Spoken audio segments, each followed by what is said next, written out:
Immervision, c'est une compagnie qui a 11 ans aujourd'hui, qui a été créée en France et qui est venue s'installer au Québec en 2003. Nous sommes une compagnie de technologie, c'est-à-dire que notre technologie, c'est à la fois de l'optique et du software. Une innovation qui permet de voir à 360 degrés. Alors, on est dans des marchés aussi variés que la vidéosurveillance. Nous sommes également dans le militaire et dans le médical et l'automobile. En fait, Immervision a d'abord eu 6 années de recherche et développement et en 2007, nous avons commencé notre commercialisation avec un premier produit pour la vidéosurveillance. Donc une lentille qui s'adapte à 80% des caméras de vidéosurveillance standard. Et cette lentille, on a décidé de la sortir d'abord en notre nom pour nous faire connaître. Donc nous avons commencé vraiment notre commercialisation en 2007 à l'international complètement en recherchant des distributeurs et des grands producteurs intéressés par cette optique dans le domaine de la vidéosurveillance.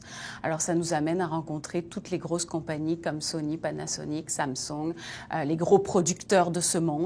Et c'est ça qui nous a emmenés en fait directement en Asie, la Corée, le Japon, Taïwan et l'Inde, bien sûr, parce que ce sont des marchés hautement technologiques où on retrouve les compagnies les plus technologiques, celles qui pensent les produits en avance des autres et qui les produisent. Donc, pour Immervision, une compagnie de technologie en optique, ce sont les marchés les plus importants à privilégier dès le départ de la commercialisation parce que aussi ce que j'appelle early adopters, donc qui vont adopter en priorité les nouvelles technologies.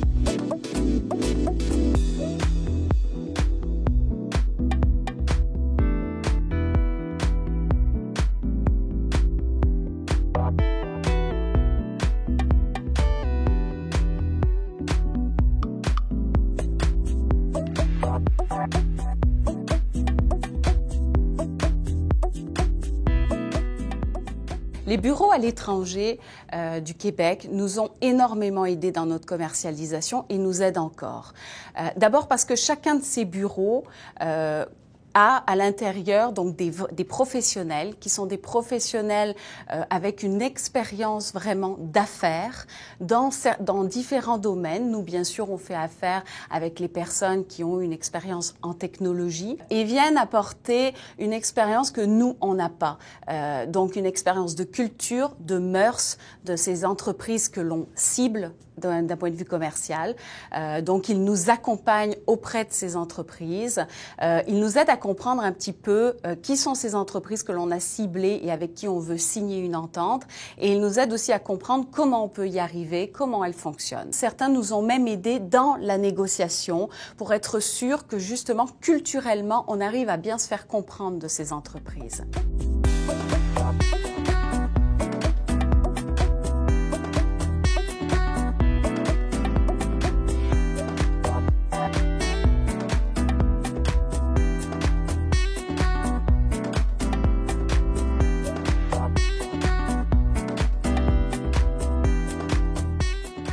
Un des plus beaux succès que nous avons eu, c'est de travailler très très proche avec le bureau du Québec à Tokyo et notamment Inagaki-san qui est vraiment quelqu'un très spécialisé avec une très belle expérience du milieu d'affaires et en technologie et qui nous a dès le départ conduit donc chez les entreprises que l'on ciblait, mais a réussi à nous obtenir les rendez-vous avec les bonnes personnes. Ce qui est important pour une compagnie qui débute sa commercialisation, d'abord, c'est d'avoir de la crédibilité. En ça, le Bureau du Québec en apporte beaucoup, de se présenter avec le Bureau du Québec et un agent de ce bureau-là.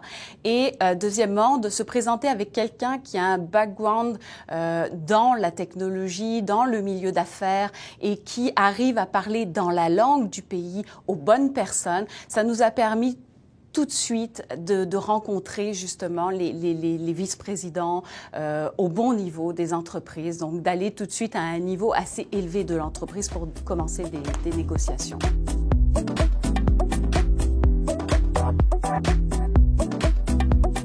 L'aide que nous apporte le Québec dans notre démarchage commercial est très important.